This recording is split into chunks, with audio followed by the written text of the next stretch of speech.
How to edit your Instagram bio. To edit your Instagram bio, first, open the Instagram app on your phone. Once you are on the home screen, tap on your profile picture in the bottom right corner. This will take you to your profile page. On your profile, tap the Edit Profile button, which is located just below your profile picture and username. This will open a page where you can make changes to different parts of your profile.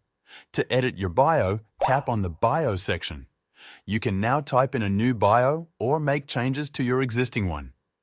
Instagram allows you to use up to 150 characters in your bio. You can add text, emojis, and line breaks. If you want to add a new line, tap the Return button on your keyboard.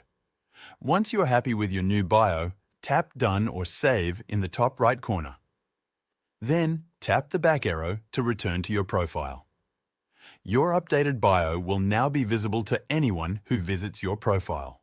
That's how to edit your Instagram bio.